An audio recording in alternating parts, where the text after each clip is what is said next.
Assalamualaikum warahmatullahi wabarakatuh. Ketemu lagi di Lokalpreneur, tempatnya para planner-planner memberikan inspirasi sehingga kita termotivasi untuk terus merintis dan mengembangkan usaha kita. Nah, hari ini juga akan kehadiran bintang tamu spesial yang akan memberikan banyak insight untuk kita supaya terus semangat merintis usaha kita. Tapi jangan lupa like dulu, share dulu, dan juga subscribe channel YouTube-nya TVRI Aceh Official. Nah, hari ini kita ngomongin songket bersama dengan ownernya Kas Quality Aceh Songket. Saya harus lihat karena nanti jangan salah kolahnya ya.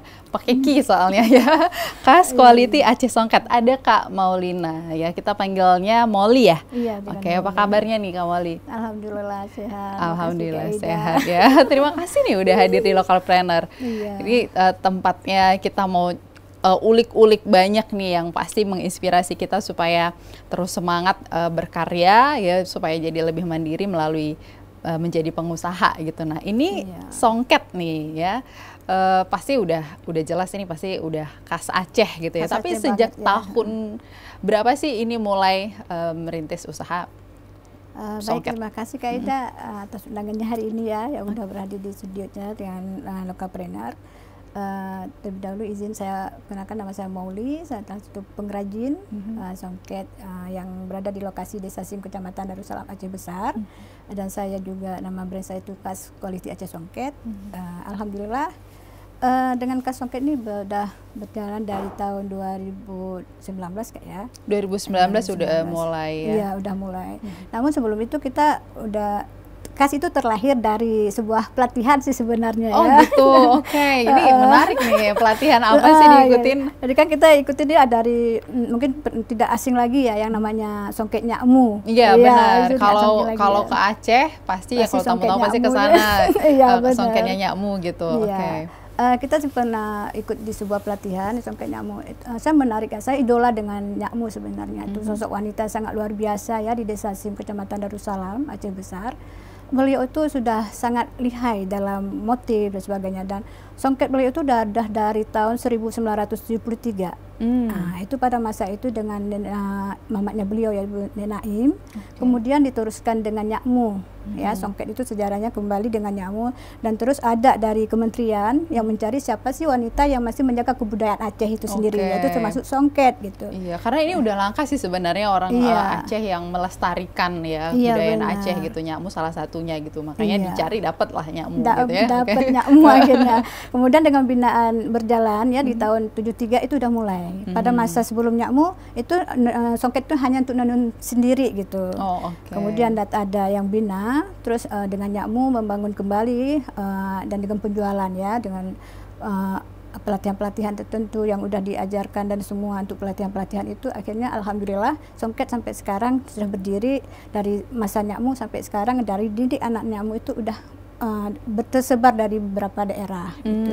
Tapi kalau Kak Molly sendiri ini berniat, karena kan kalau zaman sekarang ya anak-anak muda tuh kayaknya enggak banget gitu songket gitu ya. Itu tergeraknya itu karena apa? Karena memang berada di lingkungan orang-orang yang memang di bidang persongketan ini, atau memang seperti apa? Iya benar.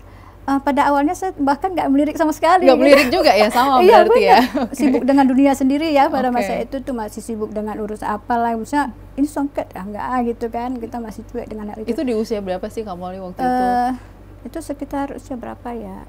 Sudah kuliah juga sih. Sudah kuliah ya, usia masih gadis-gadis gitu tapi ya. belum melirik ke situ nggak gitu ngelirik ke situ. Akhirnya kan ada ajakannya, yuk kita ikut pelatihan apa gitu. Enggak. Kalau benar-benar itu enggak gitu ya, pasti masih gitu. Tapi akhirnya udah yuk ikut aja. Ya udah ikut kita. Akhirnya ikut. Di masa perjalanan itu ikut pelatihan hari-hari dan tentu sampai sebulan gitu ya. Ini asik juga ya. Oh, jadi pelatihannya waktu itu lama gitu ya? Untuk songket itu kan bisa menghabiskan sebulan. Karena memang lama ya prosesnya itu, dari itu sangat lama sebenarnya. Jadi sebulan itu menikmati, jadi kayak tumbuh rasa cinta gitu ya. Jadi asik sendiri kan. Ini asik juga gitu ya. Tapi mempelajari terus kayak mana melihat keunikannya, motif-motif yang orang kalau misalnya melukis kan di atas kertas atau kain gitu ya. Tapi ini aneh ya, kok di atas benang gitu.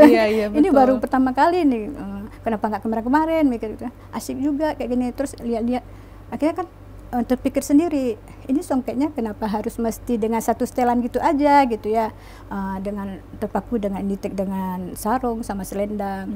Itu kan berinovasi nih, anak-anak muda banget nih harus lirik gitu. Mungkin kalau hanya itu kan masih pemikiran anak muda itu kan hanya sebatas formal ya, mungkin pakai nih songket nih hanya formal gitu ya. Betul, biasa kan cuma dipakai untuk acara pesta pernikahan, untuk hantaran gitu ya. ya. Benar, jadi, apalagi kalau kita Aceh ya, betul. itu memang ini hantaran nih, nggak ada mungkin lah kita pakai gitu. Kan nggak mungkin juga anak-anak muda pakai ini untuk pesta gitu ya. Betul. Akhirnya kan saya berpikir dari pelatihan itu, ini bagaimana sih daya tarik untuk anak muda tuh melirik gitu. Akhirnya dengan songket, terus setelah pelatihan, saya berpikir sendiri. Dari kelamaan kan asik ini gimana cara sendiri harus bangun brand sendiri istilahnya ya. Oh cepet juga tapi ya itu begitu langsung udah segitu, langsung gitu. Udah kesana pikiran cepet. Oke, langsung punya harus punya brand sendiri dan segmennya tuh anak muda. Iya gitu. Karena harus dengan anak muda yang kita sentuh maksudnya ya. Jadi dengan pelatihan dengan yang kita pelajari, yang motif-motif yang kita ajarkan itu dan semua itu, ini kayaknya ini belum yang kayak gini gitu. Jadi dengan awal begitu terus dari pelatihan yang ada, ikutin aja, lihat-lihat ya perkembangan juga termasuk motifnya. Ini anak muda nih butuhnya apa sekarang gitu. Terus dari yang itu kan ikut juga event. Dari Nyakmu kita juga ikutkan event. Akhirnya kita melihat apa sih yang dibutuhkan konsumen. Gitu. Jadi di sana bisa ada referensi ya dari tamu-tamu yang datang, anak-anak muda yang datang. Jadi tahu ya mereka tuh maunya seleranya kayak apa sih gitu. Ya, tapi di awal ada nggak sih Kak kesulitan, karena kan songket itu karena ahlinya tuh juga udah jarang banget gitu yang bisa songket gitu kan. Karena Kak Molly kan tadi di awal memang nggak ngelirik sama sekali sebelumnya walaupun berada di lingkungan itu gitu. Ada kesulitan nggak sih karena kan tadi melukis di atas benang gitu ya, kan? benar.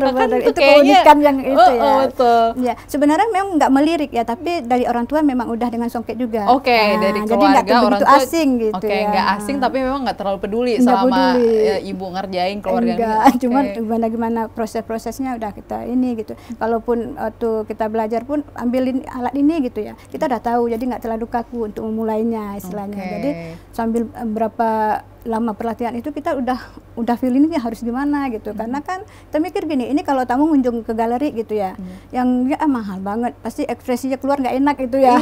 Kan itu ya. Bicara songket ya karena tadi biasanya itu dipakai untuk acara-acara yang formal, khusus, yang sakral gitu kan. Harganya juga memang lumayan bisa dibilang gitu ya. Lumayan banget gitu. Jadi orang mungkin ngeliriknya ya nanti deh waktu saya mau nikah, nanti deh waktu anak mau isi hantaran gitu kan.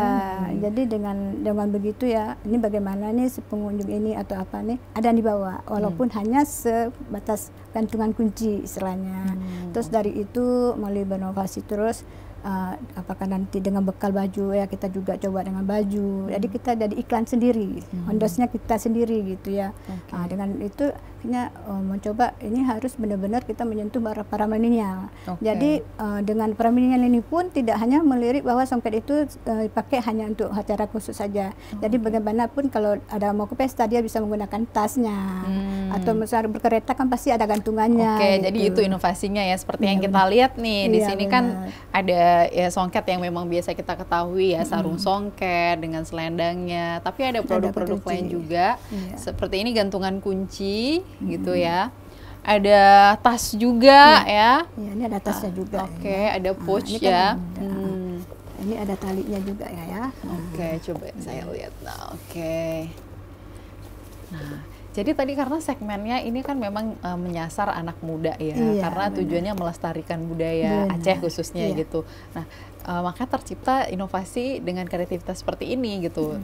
Ini kalau dari bahannya ini kan ini yang songketnya ya Kak ya? Kita tetap menunjukkan songketnya Kak. Nah kalau songketnya ini sendiri, motif-motifnya ini memang kita khasnya Aceh gitu? Iya, kita khasnya Aceh. Itu termasuk ini halua, ini kita canden ya yang ada. Itu rubung-rubung itu termasuk khas Aceh. Kita memang sekitarnya ada, ya misalnya kita tetap dengan motif seperti bunga melu gitu ya, lawangkleng yang memang rempah-rempah Aceh. Jadi kita langsung aplikasikan ke songketnya. Ke songketnya langsung gitu ya.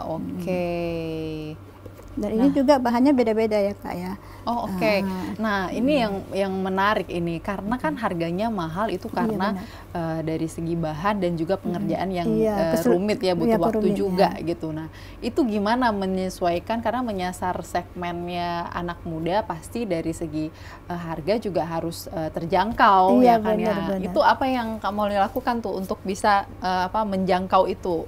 Iya, kita itu ada pilihan ya Kak ya, ada pilihan kalau misalnya kalau memang udah pesan gitu ya, kita sesuai dengan pesanan. Dan kalau misalnya nggak ada pesan, kita terus bagaimana permintaan konsumen di luar sana. Karena kita setiap event, kan kita ini ada permintaan nih, di saat ada pilihan-pilihannya dan harga-harganya juga.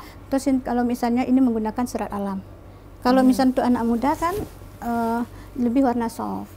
Betul, warna yang kekinian juga ya. Karena kalau kita Aceh kan warnanya merah kuning hijau gitu ya, kontras gitu ya. Lebih kontras kalau warna kuning hijau. Tapi kan permintaan pas satu beda ya.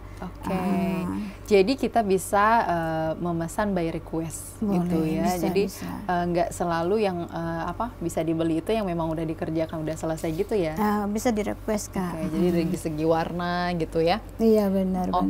Nah untuk ngerjain setiap produk ini kita butuh waktu berapa lama? Untuk selembar kain itu bisa 4 minggu Kak. 4 minggu, oh jadi wajar banget harganya ya. Itu pun tergantung kerumitannya ya, motifnya juga itu. Oke, jadi untuk menentukan harga itu kita apa yang jadi faktor yang menentukan gitu? Bahan yang kita gunakan. Bahan, itu terus bahan, kerumitannya. Kerumitan pengerjaannya itu yang salah satunya yang membuat harganya lebih beda. Oke, kalau contoh yang ada di sini nih yang biru nih bahannya apa nih? Ini pewarnaan alam Kak. Jadi menggunakan serat alam ya. Serat alam itu gimana maksudnya serat alam itu? Ini pewarnaan alam, dia di bawah sutra. Oh oke. Kalau misalnya seperti izin Kakak yang itu. Yang mana? Yang ini ya? Yang ini iya. Ini yang sedang kita proses ya. Ini kita proses, ini abaka. Ini serat pisang abaka. Ini yang sekarang lagi kita proses. Ini dengan motif dada limpen. Perawatannya juga instan kali ya Kak ya. Ini kita bisa dilihat nih serat abaka. Pisang abaka, memang khusus pisangnya. Memang khusus ya. Oke, dan itu bahan bakunya ada di Aceh? Ada di Aceh. Walaupun untuk yang ini kita langsung pesan, bukan kita proses sendiri sih Kak. Oke, jadi kita langsung dengan pengrajin petaninya. Langsung petaninya. Oke, udah diolah bahannya kemudian baru kita tenun. Iya. Ini tenun contoh abakanya Kak. Abaka dari pisang abaka gitu ya. Oke, ini kualitasnya di atas kualitas yang ini yang serat. Ini kualitasnya serat ini karena kan memang serat alam yang kita gunakan. Ini sedikit kaku tapi kalau misal perawatannya itu harus di dry clean. Perawatan. Kalau untuk songket lebih aman ya untuk digulung dengan dilipat. Iya betul. Saya juga punya satu songket itu nggak saya lipat, masih di tempatnya itu. Jadi itu prosesnya untuk pencucian juga dia ada khusus ya. Iya, ada khusus untuk perawatannya lebih awet ya. Nanti itu prosesnya akan jadi gini nanti Kak. Oh ini belum selesai ya? Iya, itu prosesnya nanti akhirnya sampai begini. Oke, kalau kita ke galerinya bisa langsung lihat ya bisa prosesnya. Begini nanti Kak. Apa sih tantangannya menjadi seorang trainer songket Aceh ini khususnya gitu sekarang? Ya tantangannya sih banyak ya. Kita kan ada pasar naik turunnya, terus yang harus kita berlomba-lomba lah istilahnya untuk berinovasi yang lebih mata tertuju terus kan gitu ya. Nah, itu triknya kayaknya perlu ya, trainer di rumah juga mungkin penasaran gimana sih caranya supaya customer itu datang gitu dengan produk-produk yang kita produksi itu. Kamoli gimana? Resepnya apa? Tentunya tidak bosan untuk terus berinovasi. Inovasi itu terus. Itu terus yang dilakukan. Terus caranya gimana gitu? Karena kan kadang-kadang ya kalau trainer itu ada di waktu yang mungkin mandek gitu ya, mikir ide, kreativitas tuh nggak ada. Kalau Kamoli apa yang mensiasatinya tuh gimana caranya? Dapat referensi dari mana gitu? Tentunya kita tidak menduplikat ya, tapi terus melihat gimana sih pengusaha-pengusaha yang sukses ya di saat lagi mandat atau apa solusi-solusi yang dihadapinya tentunya ya. Terus kita dengan mendengar gitu terus berpikir motif-motif yang terbaru lagi. Motif-motif terbaru ya. Itu yang tidak hanya terpaku dengan motif-motif yang sudah ada gitu. Oke. Kalau Aceh kan kita ada motif-motif yang memang udah kita kenal gitu ya, dan itu sebenarnya bisa kita tuangkan dengan modifikasi gitu ya. Benar. Oke, kalau Kak Molly udah ngerjain berapa motif nih khusus untuk motif-motif khas Aceh? Kalau untuk khas Aceh itu ada beberapa yang kita kutip dari guru kita ya, istilahnya dengan guru kita tuh Nyakmu udah banyak Kak. Udah banyak ya. Oke. Jadi itu bisa dikembangkan sesuai dengan apa kebutuhan yang ada sekarang. Permintaan gitu ya. pasar ya intinya. Nah, kalau anak muda biasanya sukanya motif-motif apa? Kalau sekarang kan juga lagi ngetren ya dengan kupula. Terus kita lagi berinovasi itu dengan lawang kling. Kalau orang luar kan apa sih lawang kling itu kayak mana sih gitu ya. Sebenarnya kan itu kan rempah dari sop ya. Ada penasaran dengan itu, mau lagi gitu. Jadi dengan motif-motif yang aneh-aneh gitu. Kalau yang di luar. Jadi kita pun sebagai pengrajin ya kita harus berinovasi terus untuk keluar. Kalau khas Aceh apa aja sih yang ada. Kita selain budaya kita ini sekitar Aceh ada, kita juga harus menuangkan aplikasikan ke songket. Jadi orang luar melihatnya, oh ini motif-motif Aceh, kita udah tahu dari mana. Bedanya memang di situ. Oh oke. Jadi motif ini kan sebenarnya apa yang ada di Aceh gitu ya, sumber daya alamnya, yaitu tadi kayak rempah-rempahnya, gitu ya, budaya-budaya, bangunan dan sebagainya itu bisa dituangkan gitu ya. Artinya kita juga harus banyak referensi sejarah Aceh gitu ya. Itu kita harus sebenarnya kita memang harus mengkaji terus, mendalami gimana budaya yang dulu mungkin sekarang udah enggak melirik lagi ya, mungkin dengan kesibukan dan teknologi sekarang gitu ya. Kita kalau misalnya ada wisata nih yang kunjung kemari gitu, apa sih khas Aceh gitu ya, kan dari situ kan ini ada songketnya, ini apa motifnya, dari itu kan terbaca sendiri, inilah budaya Aceh adanya gitu. Oh di situ berarti ada kayak Gunung Selawah, itu kita aplikasikan juga dengan songket. Itu yang kita mengajak wisata yang di sini bisa melihat sama seperti kita lihat album gitu. Jadi ada edukasinya. Ada sejarahnya. Tapi kalau kita bilang wisatawan yang dari luar Aceh gitu ya, pasti memang ada rasa keinginan untuk tahu gitu. Ini songketnya songket apa gitu ya. Tapi kalau untuk anak-anak muda lokal khususnya Aceh gitu ya, ada nggak sih kemauan mereka untuk mengetahui apa-apa sih yang tertuang di produk-produk yang kamu diproduksi gitu? Alhamdulillah ya sejauh ini sudah mulai ada istilahnya. Apalagi yang ada pemilihan sekarang kan kayak Indong Agam Aceh duta-duta itu. Itu dengan adanya begitu kan kita juga berharap ya anak-anak muda juga melirik juga songketnya dengan ada penelitian-penelitian di kampus kan kan akhirnya mengkali kembali budaya Aceh. Itu masuk salah satunya adalah songket gitu. Jadi keinginan anak muda sekarang udah mulai tumbuh juga. Iya, gitu alhamdulillah sampai sejauh ini udah ada ya. Kita juga terima anak magang. Jadi dengan itu juga mengajarkan pada anak magang dari proses awal sampai jadi kain. Jadi kesulitan anak magang ini mereka belajar nenun juga kah atau memang bagian dari ini kampus ya berarti ya? Ya, anak kampus langsung ke galeri kita, Kak. Jadi mereka di sana melakukan apa? Selain riset dari sejarah-sejarah motif-motifnya, kita ajarin sampai dari prosesnya Kak. Dari prosesnya, dari asal-asal bahan juga dari proses awal, dari menghani sampai tahap finishingnya.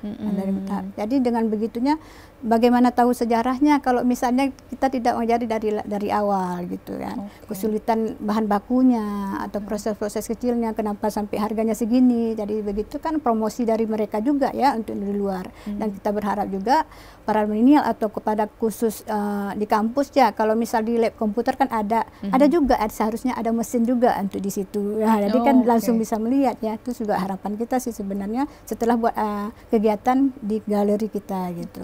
Jadi sejauh ini untuk membina kampus, anak-anak kampus ini sejak kapan udah dilaksanakan?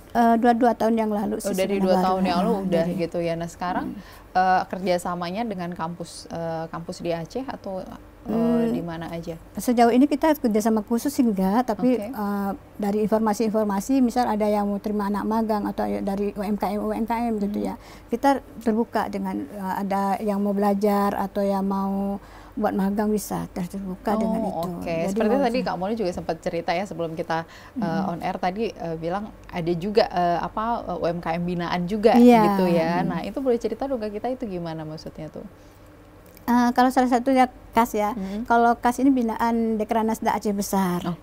Di situ kita didukung dengan promosi, dengan marketnya juga, terus hasil-hasil kita juga ditampung dan dipasarkan. Itu termasuk bina-binaan juga dari Dekranasda Aceh Besar. Dan tidak hanya itu, tapi terus berinovasi, kasih semangat ke kita gitu ya. Semangat, pelatihan, dan bantu juga untuk ikut event-event ya. Nah kalau event-event pasti udah banyak banget dong ya diikutin. Udah kemana aja ikut nih? Iya, kalau dari binaan sendiri juga alhamdulillah udah ke Jakarta juga di Krianusa, dan termasuk kita udah yang kemarin itu yang Abaka. Itu perlombaan juga salah satunya menggunakan serat alam. Ini ikut lomba ya kemarin ya. Iya. Kita menang. Alhamdulillah, untuk selanjutnya ada panggilan lagi. Ada lanjutannya ya. Alhamdulillah ya. Ini inovasi baru ya karena ya. Dari mana sih kepikir awalnya nih inovasi baru nih dari pisang baka nih Kak? Kita untuk yang ini kan awalnya dari pewarnaan alam, menggunakan masih benang ya, tapi kan ada beberapa serat yang bisa dipakai. Yang bisa dipakai untuk menenun seperti serat nenas gitu ya. Tapi di serat nenas kita nggak kebetulan ada di petani yang itu, kita coba dengan yang Abaka dulu. Kenapa terpikir demikian? Harus berinovasi seperti yang tadi. Mungkin kan keunikan orang kan tidak untuk pemakaian gitu ya, tapi untuk pajangan, tapi ini yang budaya-budaya tertentu nih yang disimpan untuk keunikannya tersendiri. Jadi kita terus berinovasi dengan yang unik-unik dan aneh-aneh gitu ya. Jadi kelangkaan yang itu yang nggak didapat di tempat yang lain. Jadi itu jadi ciri khasnya kita jadinya, ciri khas Aceh gitu ya. Benar. Tapi ada tim sendiri nggak sih Kak untuk ini kan, karena kalau bikin sesuatu yang baru itu pasti butuh riset, ya kan? Jadi kayaknya butuh tim nggak sih untuk ayo sama-sama kita ada ide, terus kita tuangkan ke dalam satu jurnal, bisa kemudian baru kita riset sama-sama ini cocok nggak sih ini untuk tenun kita? Ada timnya juga. Iya, sebenarnya itu juga dari Dekranas ya, binaan dari Dekranas. Dari mereka juga memfasilitasi itu. Itu juga itulah perkembangan untuk kita ya. Binaannya juga hanya cuma ikut event-event gitu, tapi apa yang harus berkembang untuk kita itu juga tawaran yang luar biasa dari Dekranas Aceh Besar. Jadi sangat terbantu gitu Sebantu banget. Tipsnya apa sih Kak Moli mungkin untuk trainer yang sedang menyaksikan kita sekarang nih ya? Kadang-kadang mungkin ada perintis itu ya yang mungkin luput dari membuka diri untuk mendapatkan informasi yang banyak terkait dengan kemudahan-kemudahan di mana pemerintah atau instansi tertentu juga memfasilitasi supaya kita berkembang gitu. Kak Moli itu gimana? Iya, sebenarnya kalau kita melihat di individual ini sendiri sih sebenarnya kita harus mencintai produk kita dulu ya. Kalau sesuatu kita yang kerjaan kita nggak menyukainya tuh nggak bakalan ada solusi untuk hal-hal yang tadi mentok ya, pemikirannya tuh mentok. Dan kita harus memang benar-benar membuka diri untuk hal yang itu. Itu jika kita memang udah mentok bukan berarti kita harus mendiamkan diri, tapi kita harus terbuka dengan orang, di mana bagaimana sih ini kok orang bisa maju terus, kenapa saya harus begini gitu ya. Dan untuk pemerintah sebenarnya harus melirik UMKM itu sebenarnya. Ini dulu kok berkembang gitu, kok tiba-tiba kok udah down ya, ada apa? Itu sebenarnya itu intensi pemerintah itu gitu ada ya? Gitu. Tidak hanya membuat pelatihan, bisa lepas. Ya kebanyakan mungkin ya. Sedikit dari pemerintah mungkin harus banyak melirik itu. Apalagi kan songket ini mungkin termasuk sesuatu yang keunikan yang harus dijaga gitu ya. Budaya jangan sampai di generasi berikutnya itu bakal punah gitu. Sementara sekarang ini lagi berkembang dan dengan motif-motif yang sudah banyak ya, masa tiba-tiba harus kandas di generasi setelahnya gitu. Jadi jangan sampai ya, karena ini sedang berkembangnya gitu kan. Nah ini kan tenun ini kan satu tradisi sebenarnya digunakan gitu. Mungkin Kak Moli bisa kasih ini lagi mungkin ya, kayak mengulas kembali dulu itu kita tuh sebenarnya menggunakan songket ini kapan aja sih gitu, nenek moyang kita? Iya, kalau melirik lagi ke belakang sejarah songket itu ya, pada masa hanya itu untuk pemakaian, mungkin hari-hari gitu ya, pemakaian hari-hari yang dipakai untuk hari-hari gitu. Tapi setelah terus itu memang kerajaan kita udah memakai sebenarnya. Memakai. Nah, itu yang jadi sekarang goalnya di gimana kalau songket ini juga bisa digunakan sehari-hari. Iya. Seperti tadi Kak Molly bilang bangga dengan produk sendiri. Kak Molly lakukan itu loh. Hari ini pakai baju yang juga ini dengan motif bunga kepula ya. Bunga kepula. Nah, ini yang satu jadi masalah. Kalau saya nih orang yang bukan di bidang songket, saya nggak tahu ini motif apa gitu. Nah, kalau di Kak Molly sendiri ya ketika mengedukasi orang, berarti ini dong ya, mensosialisasikan ya. Ini saya pakai ini gitu ya. Ya, mungkin dalam beberapa orang yang udah nggak asing lagi dengan songket ya. Itu sebuah keunikan yang begini rupanya ya gitu. Berarti nggak harus dengan satu setelan dong dengan ini itu. Nah, jadi ini kan udah dimodifikasi gitu kan. Jadi dengan endosnya sendiri gitu. Nah, kalau dari segi harga gitu ya. Kalau kita taunya songket kan mahal gitu. Ketika ini udah dimodifikasi, ini udah terjangkau kisaran harga berapa? Itu udah terjangkau kalau untuk menjadi sebuah baju ya atau shawl gitu, itu udah terjangkau harganya sekitar 500-an ke atas juga. 500-an ke atas gitu, tapi memang masih kelas eksklusif ya, 500 ke atas ya. Itu tergantung dengan berapa ini yang kita pakai. Banyaknya motif-motif yang kita pakai itu tergantung dari itu. Kalau sudah sampai 300 untuk yang melirik praminial ya, atau untuk shawl ya, untuk bapak-bapak mungkin ya, yang mau ke Jumat nih. Ada contohnya di sini. Jumat ya. Atau hari-hari kan keren juga nih dipakai ya. Benar-benar. Ini motif apa ini? Ini kertas candin. Kertas candin. Ini kedua dengan rubung. Ini bisa shawl ya, biasa digunakan gitu ya. Itu kan hari-hari kan juga udah jadi elegan ya, tampilnya kan lebih elegan. Bahkan kita mempromosikan budaya kita itu Aceh banget gitu. Iya benar. Dan ini dilakukan juga nggak sih sama instansi pemerintah yang membantu berkembangnya songket gitu ya? Karena kan sebenarnya mulai dari mereka juga, karena mereka udah mulai nggak sih? Iya. Sebenarnya harapan kita itu Kak, itu termasuk juga inovasi yang terbaru ya, yang baru kita buka dengan itu shawl, karena kan pemikiran ini mahal semua ini, harganya nggak terjangkau gitu ya, jadi akhirnya kita mengolah, berinovasi dengan ini bapak-bapak atau intensi-intensi pemerintah itu harus make gitu. Harus menggunakan. Ya, kenapa kan enggak kalau misalnya teluk belanga istilahnya ya, jadi kan dengan itu ya khas kan, kalau songket kan identik dengan Melayu ya istilahnya, jadi kita kan termasuk salah satunya itu yang budaya cara kita bagaimana mempromosikan Aceh kita itu keluar gitu. Iya betul. Jadi kan selama ini udah mulai ditinggalkan gitu ya. Harusnya kembali lagi dilestarikan ya dengan cara-cara seperti itu gitu. Benar. Nah, dari hasil binaan yang ada tadi itu udah ada nggak sih anak muda yang sekarang udah terjun di usaha bidang songket? Udah ada, kita buka sendiri juga, tapi terus dengan berinovasi dengan kita, terus konsultasi dengan kita, ini apa lagi dan apa lagi, seperti tadi kembali kita harus membuka diri sebenarnya. Jadi di mana ada solusi yang udah mentok nggak bisa ini, kita buka diri aja.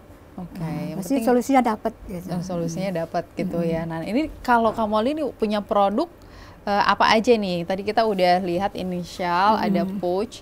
Ada ini yang fashionnya yang baju ya, yang baju. Itu contohnya ada. Ini apa sih? Outer ya. Outer ya.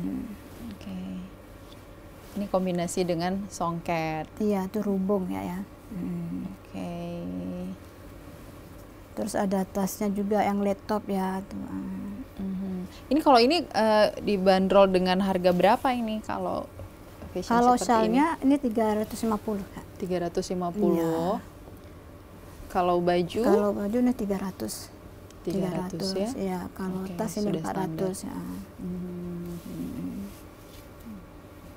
Untuk bahan-bahan penunjang ini kita masih pakai bahan baku yang berasal dari daerah Aceh sendiri atau memang kita harus dari luar sih Kak? Itu kesulitan salah satunya itu kita nggak semua ada di Aceh. Itu kendalanya gitu ya. Jadi bikin cost-nya juga jadi lebih tinggi jadinya. Kita nih dapat support bahan baku dari mana berarti? Kita beli di Bandung gitu Kak. Dari Bandung. Untuk benang kadang-kadang kita memang harus dari sana gitu. Karena untuk benang-benang juga. Iya, kendala bahan bakunya kita semua di luar Aceh. Jadi Jadi tidak ada yang di sini ya, masih kesulitannya, masih kendalanya itu di karena kita memang belum industri di bidang itu belum berkembang ya di sini ya. Jadi kita harus dari luar. Dan itu salah satu kendalanya sih sebenarnya. Kendala dan bikin harganya jadi lebih tinggi. Gitu. Iya benar Kak. Wah luar biasa sih, emang ini tantangan sih juga ya untuk pemerintah ya, untuk meningkatkan UMKM khususnya songket ini ya, bahan baku ya. Iya bahan bakunya ya masih harus please bapak-bapak yang sedang menjabat sekarang mungkin pikirkan itu ya. Nah ini ada inovasi untuk bikin ini juga nih, bag ya, tas ya. Itu bisa diisi laptop ya Kak ya. Oke, untuk isi laptop ya. Nah untuk model-modelnya sendiri itu ngikutin zaman juga ya, apa yang lagi hit sekarang gitu ya. Iya gini Kak. Nah, oh ini nih buat ibu-ibu, buat bapak-bapak yang yang kerja bawa laptop gede-gede, ini muat banget nih. Bisa masuk pouchnya, ya kan? Ada tempat HP-nya kan, jadi kita ikutin apa sih yang dibutuhkan pasar gitu. Nah untuk pengerjaannya sendiri ini kan karena udah berinovasi gitu. Kalau songket kan memang ditenun ya sama ahli-ahli tenunnya. Nah kalau ini kita juga tetap expand juga berarti orang-orang untuk bisa bikin tas. Iya, kita bekerja sama dengan UMKM lagi Kak. Oh, kita saling bekerja, dari saling bekerja sama dengan UMKM juga. Kalau untuk yang ini kita dengan UMKM dengan Army Bag. Dengan Army Bag. Itu termasuk salah satu juga binaan Dekranasda Aceh Besar. Kalau untuk fashionnya, bajunya kita dengan Shawty Collection. Jadi memang nggak mau berkembang sendiri ya, ngajak juga teman-teman yang lain. Untuk berhasil kita memang harus mengembangkan orang lain dulu, karena dengan dari orang lain orang akan kenal kita. Itu poinnya, itu catat ya, trainer ya, luar biasa. Jadi pengusaha itu bukan mau membesarkan diri sendiri. Iya, besarkan orang lain dulu. Nanti dari orang lain pasti kita akan naik juga. Malah lebih mudah kita naik. Iya, lebih mudah dikenal dengan orang-orang lain sebenarnya. Jadi intinya kalau mau berkembang, kembangkanlah orang juga. Insya Allah itu pasti akan bertahan. Tapi ada nggak sih rasa jadi kayak wah kalau orang berkembang jadi pesaing dong gitu, kita nggak jadi yang paling unggul lagi gitu, ada nggak sih rasa itu? Kita bukan pembisnis dong. Pembisnis, kalau itu berarti bukan pembisnis. Bukan pembisnis dong, karena takut dengan tantangan itu ya berarti kita nggak akan jalan gitu. Kalau kita kalau coba ini nanti rugi ntar, jadi ini nggak jalan kita. Jadi coba aja terus kan. Coba aja. Karena akan ketemu titik keberhasilan di situ gitu. Takut mencoba nggak tahu kita hasilnya apa. Itu intinya ya. Jadi ini kita udah punya berapa banyak teman-teman yang support untuk menenun, untuk bikin tas ini, karena tadi bekerja sama dengan UMKM yang lain. Itu kita udah berapa banyak orang timnya? Kalau tim dari kita dari fashion ya, dari tas, dari baju, dengan itu kita beda-beda.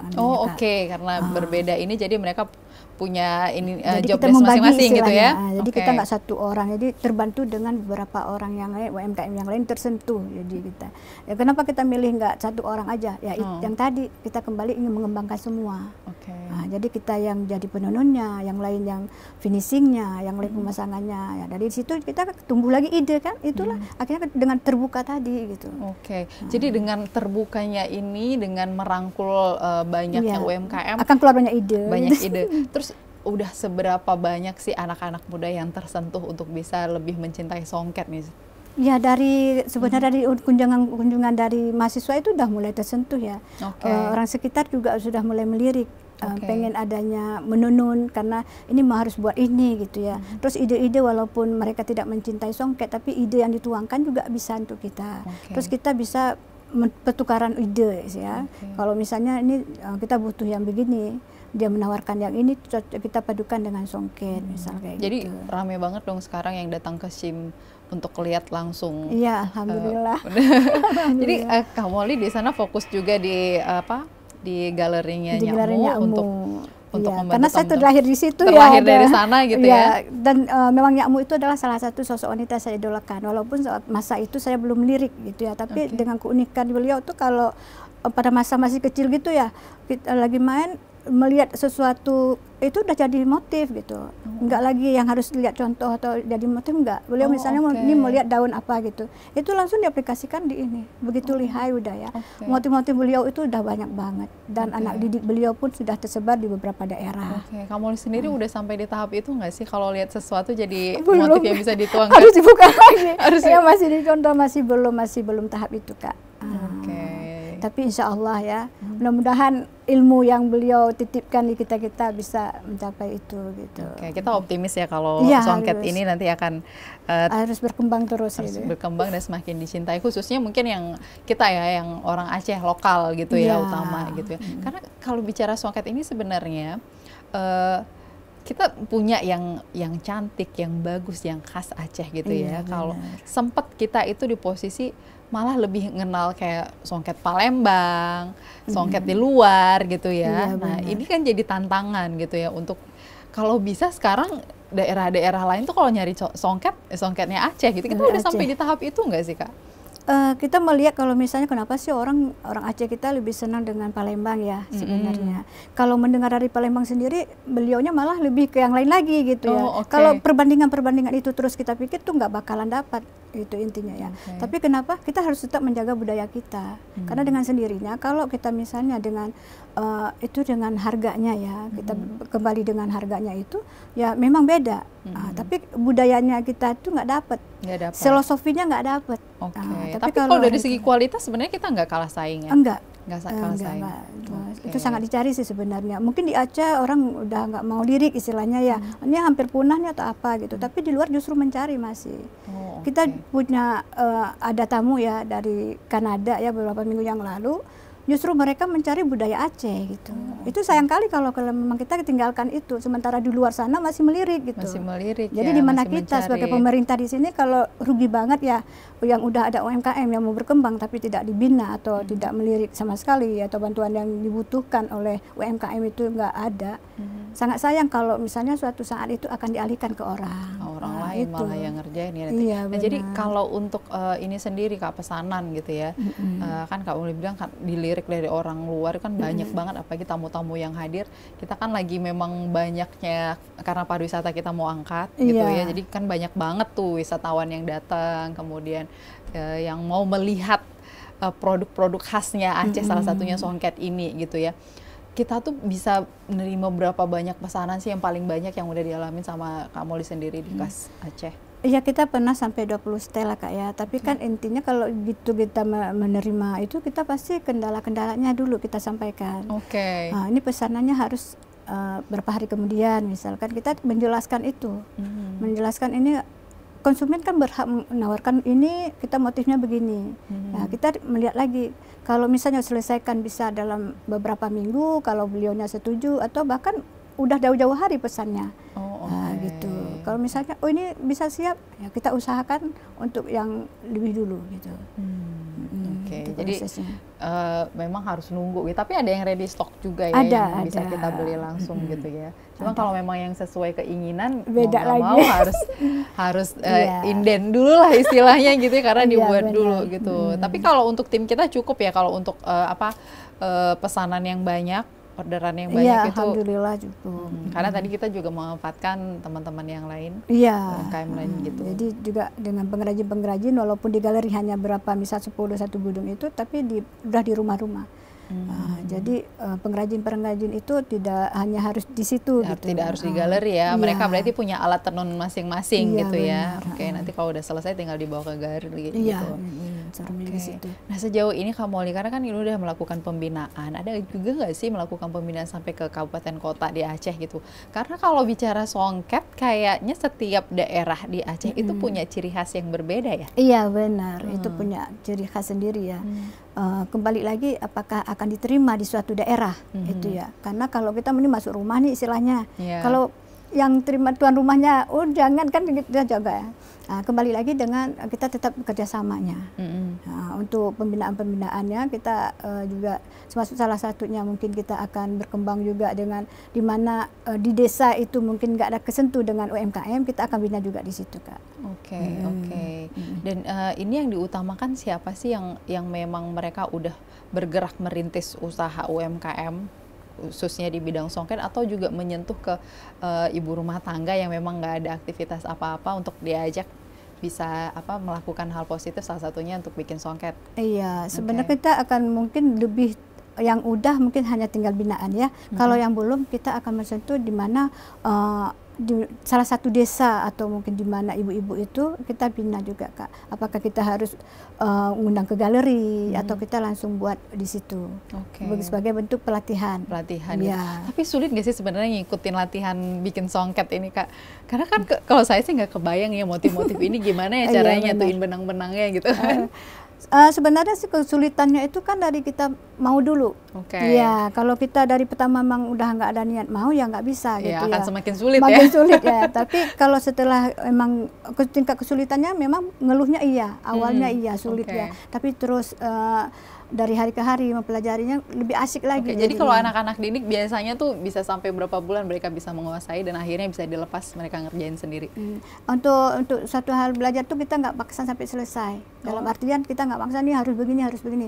Tapi karena memang dia harus menyatu dengan apa yang dia buatnya, dengan pikiran, dengan semua. Dalam artian jadi harus ada chemistry ya antara. Iya, karena kalau misalnya ini dengan pikirannya udah ini, kita pelan-pelan aja untuk ngajarinnya. Karena kan ini baku banget ya istilahnya kan, dengan tidak mudah. Skill ya, skill gitu ya. Jadi nggak semua orang bisa melakukan dengan metode yang sama. Iya, gitu. benar. Karena melukisnya juga beda ya, nggak langsung tampil di situ. Dia kan harus melukis dulu dengan undak-undak yang kita cari ini, Kak. Kita ada polanya dulu sendiri kah atau memang? Iya, ada polanya. Misalnya ini mau contohnya yang gini, kita harus milih ya. Kita dengan harus lidi berapa, kita harus tahu. Terus kita harus menghitung benangnya harus berapa. Jadi nanti ukuran-ukurannya sama. Gitu. Jadi kita pelan-pelan ajarin sampai benar-benar mereka itu sudah merasa nyaman dengan pekerjaannya, dan mereka sendiri nanti akan minta ada motif lain, enggak yang pengen dia coba lagi gitu. Malah ada inovasi sendiri akhirnya ya, kreativitas sendiri gitu, bikin motifnya sendiri. Iya, benar. Kalau kita lihat memang sepertinya rumit gitu, tapi kalau kita sudah mencoba, dan tadi kalau punya keinginan, kuncinya dari tadi kata Kak Mouly akan semakin mudah gitu ya. Mudah-mudahan sih semakin banyak ya anak-anak muda yang mau belajar ya, supaya ini terlestarikan. Kalau bisa dikira-kira lah berapa orang sih banyaknya ahli songket di Aceh Besar aja deh. Berapa orang udah sekarang, Kak? Kalau untuk Aceh, kita seluruh Aceh mungkin dari 50 lebih ya, karena juga baru-baru ini kita juga ada pelatihan ya. Dari Aceh Besar juga Banda Aceh udah mulai ada pelatihan songket khususnya. Jadi 50 itu belum banyak sih ya, harapannya bisa lebih dari itu ya. Itu pun kalau misal pelatihan belum tentu dalam berapa orang itu saring itu sebenarnya untuk meneruskan, Kak. Itu kesulitan yang kita mencari titik temunya untuk pecinta songket sebenarnya gitu. Jadi justru itu adalah pekerjaan ekstra untuk kita sebenarnya. Bagaimana cara mereka untuk bisa mencintai produk sendiri ya, khususnya songket, dengan kesulitan yang dihadapinya itu, tapi benar-benar jadi enjoy. Jadi sesuatu hal yang memang dicintai dengan produknya gitu. Itu ya kuncinya sih itu ya. Jadi kalau udah cinta kan mereka bisa dengan berinovasi sendiri. Berinovasi sendiri gitu. Tapi kalau untuk alatnya sendiri ya, untuk memproduksi ini kita masih pakai alat tradisional. Dan itu memang alat yang dari nenek moyang kita dulu seperti itu. Iya, kalau dulu masa nyakmu itu kan masih dengan godokan ya, istilahnya kayak yang Palembang punya itu godokan yang masih lesehan. Kalau sekarang kan udah ATKT.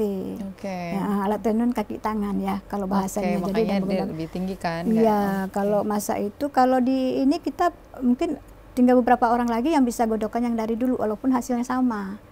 Gitu. Itu masa dulu ya, sebelum ada ke ATKT ini. Tapi alat itu masih ada? Masih ada. Saya juga masih membudayakan itu kalau Mouly. Kak Mouly masih bisa ngerjain itu? Masih. Berarti salah satu ya.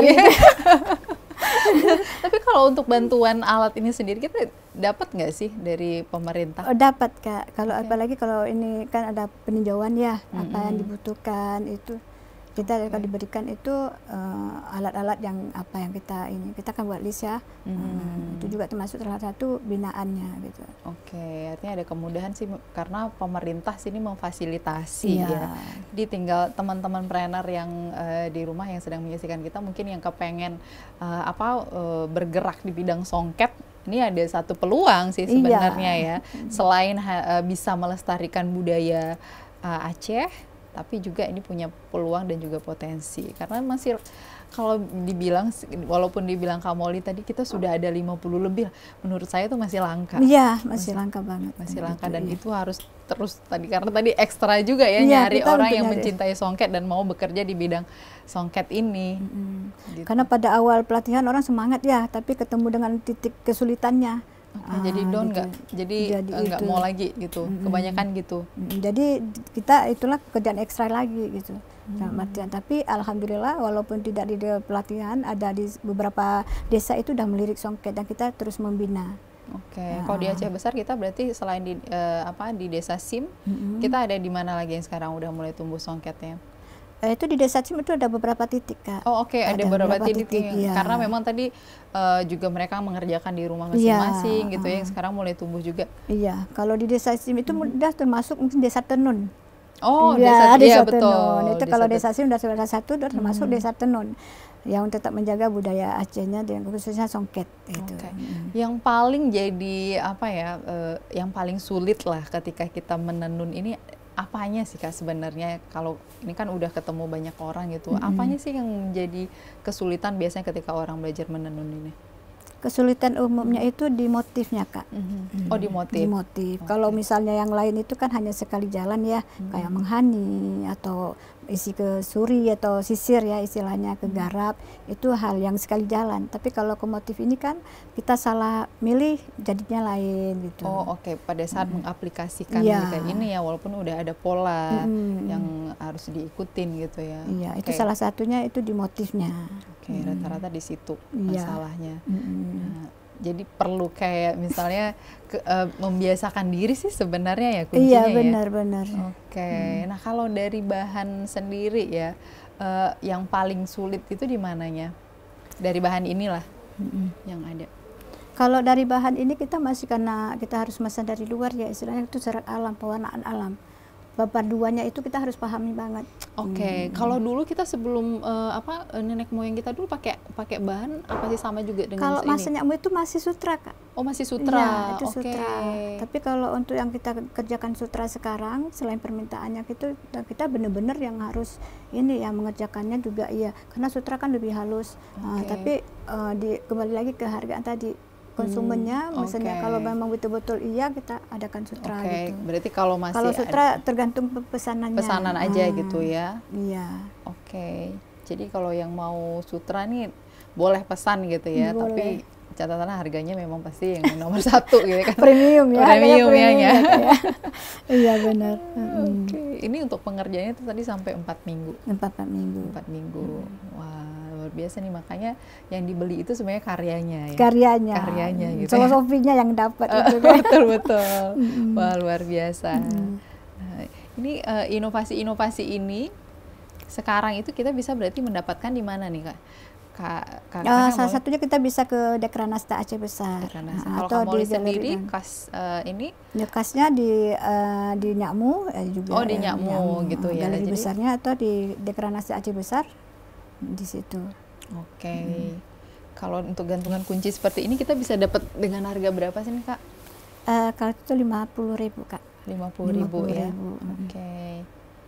Nah, kita spill ya satu-satu harganya ya. Yang ini 50.000, ini tadi 350.000 ya.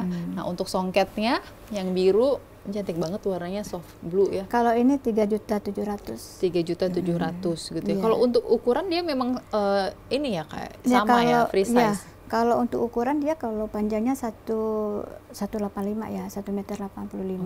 Tapi kalau untuk lebarnya itu kita nggak bisa lebarkan karena memang alatnya segitu tuh 85. Sesuai dengan alatnya ya. Oke, 3.700.000 sudah sama dengan ininya. Ya, itu satu setelannya. Oke, kalau yang hijau? Ini 2 jutaan, Kak. 2 juta. Oke.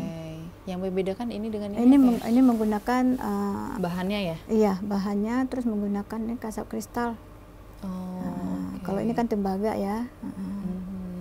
Kalau itu udah beda lagi harganya. Kalau yang ini yang premium juga ya berarti sekarang ya, selain sutra tadi ya. Kalau ini kena berapa yang ini? Itu bisa 5 jutaan. 5 jutaan ya. Untuk satu ini aja? Iya, ini untuk ada setelannya kita nggak bawa. Oh, ini untuk selendang ya? Iya, ini selendangnya ya. Ini dengan motif dada limpun. Dan jumlah lidinya tuh beda-beda juga, Kak. Jadi nanti tergantung juga kerumitannya. Mungkin bahannya ini tapi udah motifnya lain gitu. Beda lagi. Kalau untuk warna, kita sekarang ready warna apa aja yang menjadi ya favorit ya kali ya? Kalau untuk yang sekarang tuh memang warna-warna doe Kak Danim ya, warna coksu, nude-nude gitu ya, yang pastel-pastel ya. Oke, itu yang dimain. Oh, kita punya ini juga nih untuk ID card ya. Ada peci juga ya. Wah, ini jadi ciri khas kita ya, karena kalau peci motif ini kan kebanyakan. Oke, jauh banget lagi, nggak apa-apa. Jadi teman-teman bisa lihat ya, kita punya peci, punya ID card, gantungan ID card, punya tas ya. Kalau ininya nama khas quality Aceh Songket. Jadi kalau mau lihat karyanya Kak Molly kemari ya. Kita alamatnya di mana nih? Masih di SIM juga ya? Iya, di SIM. Itu juga ada IG. Oh, oke. Ada akun Instagramnya juga yang bisa langsung dikunjungi. Di sana bisa dilihat produk-produknya apa saja ya. Kalau mau beli tinggal DM aja yang mana gitu ya. Iya, itu khas Songket, khas fashion ya. Kita menggunakan, kenapa sih harus fashion ya? Kita nggak berpaku dengan Songket, jadi fashion itu semua itu ada isinya. Oke, gitu. jadi nggak hanya sarung Songket dan selendangnya, tapi ada fashion di sana karena ada ini nih, ada pouchnya, ada baju tadi ya. Jadi banyak sekarang yang diproduksi oleh khas ini untuk memenuhi kebutuhan sehari-hari kita. Iya, benar. Gitu. Tapi kalau bicara pelanggan, kita udah punya loyal customer nggak sih, Kak? Kalau sejauh itu kita masih di binaan di Kranasta ya, Kak ya. Oke. Pasarnya kita juga udah masuk pasar Sarina. Siapa sih pelanggan setia, khususnya di Aceh lah gitu, pelanggan setianya Kak Molly siapa? Sebut aja kali yang ibu-ibu pejabat kita yang sering pakai siapa? Termasuk Bu Dandim ya udah ya. Bu Dandim, iya, Bu Dandim juga udah, Bu Gubernur kita juga udah. Bu Gubernur. Ini kan maksudnya kalau jadi salah satu bupati juga alhamdulillah udah terus pakai Songket Bupati Aceh Besar ya. Ya, karena ini kan sebenarnya untuk memotivasi ya masyarakat Aceh, karena dari mereka dulu lah gitu ya, ketika mereka gunakan kan masyarakatnya, rakyatnya ikut juga gitu ya. Di samping tadi Kak Molly udah berusaha keras mengedukasi masyarakat untuk bisa ayo sama-sama kita pakai Songket dengan modifikasi yang ada sekarang tanpa harus mengeluarkan biaya yang besar. Iya, benar. Gitu. Wah, luar biasa. Nah, untuk desain-desain baju sendiri itu siapa yang ngerjain, Kak Molly sendiri atau ada tim khusus desainer untuk fashion? Sejauh ini sih masih sendiri ya. Masih sendiri? Iya, melihat juga dari apa yang ada di luar ya. Masa ini untuk anak muda banget, bagaimana sih yang desainer-desainer, dan kita alhamdulillah tapi juga ada dari desainer ya. Kita juga melihat ada Kak, kita butuh bahan yang ini untuk sesuatu mau buat edukasi bajunya ini gitu. Kita butuh warna yang ini, itu juga kita harus terima juga pesanan kayak gitu. Oh, oke. Jadi bisa by request gitu ya. Tapi selama produksi Kak Molly, apa sih yang paling dirasakan yang masih kurang, yang mungkin juga jadi masukan dari para customer ke Kak Molly gitu, ada nggak? Kalau kekurangan sekarang kita itu dia masih marketnya ya. Marketnya. Oke. Ya, marketnya mungkin tergantung juga dari harga tadi. Nah, itu yang nggak terjangkau. Terus kita mengharap ada pemuda-pemuda tuh masih terus mau dengan mempelajari atau bahkan belajar terus berkembang. Tapi sejauh ini untuk promosinya sendiri gitu ya, apa yang Kak Molly lakukan gitu untuk bisa ya ini lebih dikenal dan akhirnya dapat customer? Kita terus menggunakan digital. Ya, tetap dengan digital ya. Itu terus ikutin event-event. Itu yang kita sekarang untuk mempromosi ya, dan pastinya kita harus memakai sendiri salah satunya. Salah satunya ya, kita jadi ikonnya malah kan harusnya gitu kan. Itu salah satunya juga kan. Jadi Kak Molly kemana-mana pakai sekarang dengan produk sendiri, apakah dengan tas atau gantungan kunci, bahkan sekalipun yang kecil gitu ya. Di situ kan pasti ada pertanyaan waktu kita naruh nih, ini unik nih gitu ya. Mungkin di pasar kan belum gitu ya, tapi dengan sendirinya dari hal yang kecil dulu kita belajar untuk menjadi lebih besar intinya gitu.